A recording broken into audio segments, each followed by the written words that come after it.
What's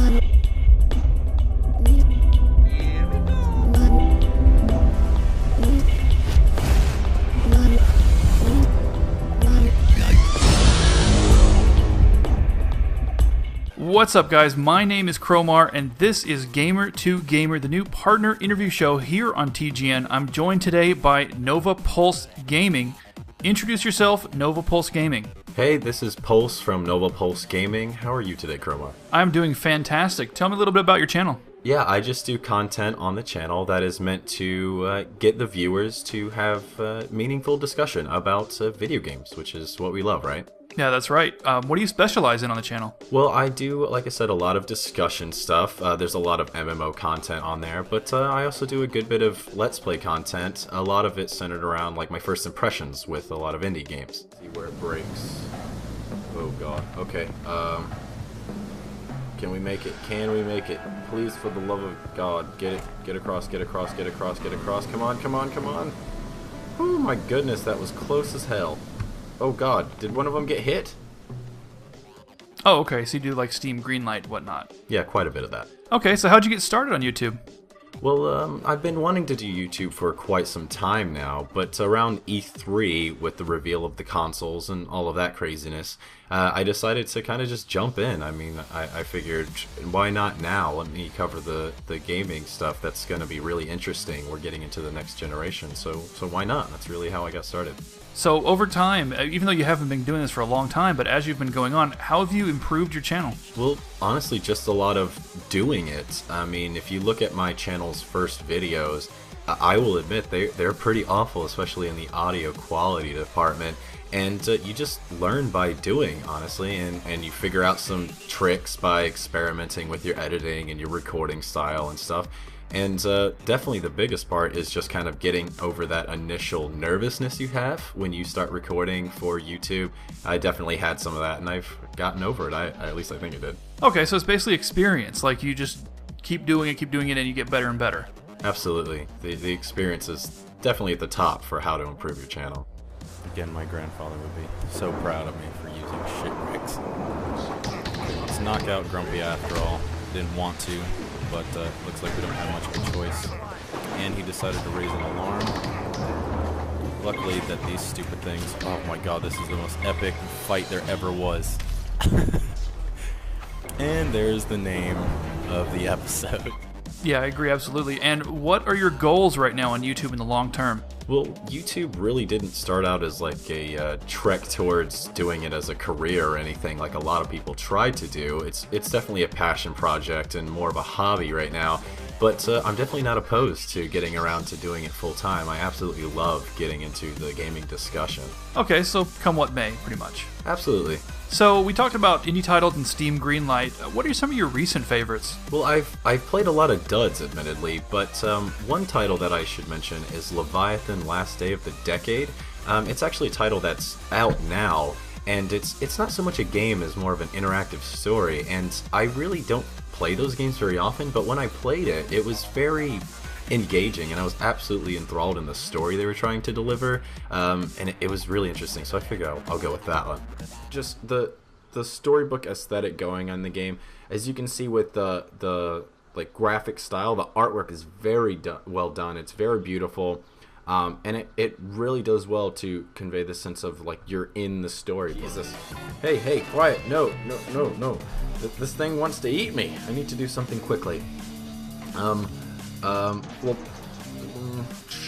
I vote magic, mainly because I want to see if it does anything. I should try a spell or something. Once my grandmother taught me to defend myself from the dead, I have to just remember the spell. It says. Stepping quietly, I walk around the body with white chalk. Oh god, that didn't... Oh, Jesus Christ, I'm bleeding a whole lot. Throws itself onto Oliver and bites onto his head. Oh, Jesus Christ, I'm gonna have brain damage. Okay, and yeah, the genre of these interactive adventure games is definitely making a comeback with the popularity of the Telltale Games, Walking Dead series, and so on. So I'm glad to see that's coming back.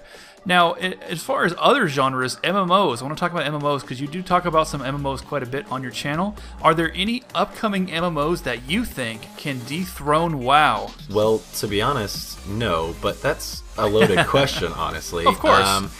as anyone that's played WoW will know, it's slowly diminishing, but it still has so many subscribers compared to any other MMO. And honestly, it was just an anomaly. It's something that cannot be replicated with the overflow of free-to-play games in the market now. As far as a game that I think is like on the right path to maybe take the throne, as it were, going forward, I'd have to give it to EverQuest Next at the moment. It's just doing some crazy interesting stuff. So EverQuest Next is a pretty interesting game. I mean, I've heard it's kind of a sandbox. Can you tell us a little bit about the game and why you're looking forward to it? Yeah, I mean, I'm really looking forward to it because of just what they're doing with the game itself. I mean, it's actually 2 games, I should say.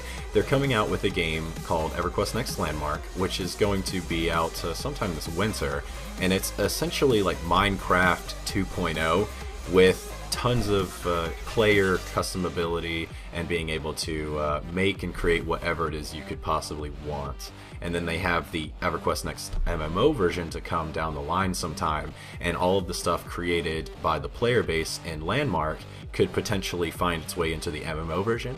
But the most interesting part, and what's really got me and a lot of other people interested in the game itself, is the way that they do the world generation through their voxels. It kind of similar to how Minecraft does it, all the cubes, but these cubes are not so plain and cubular, as it were. Right, so it's kind of a procedural generation. Yeah, they procedurally generate pretty much everything, and then they can lay out patches or updates at a whim and kind of destroy the world, and then it will regenerate in a different way. Wow. And the players can actually interact with the world as well. If you look at some of the footage, you'll see some player attacks like crushing into the ground and making a hole, and you can actually like fall down a layer into a dungeon.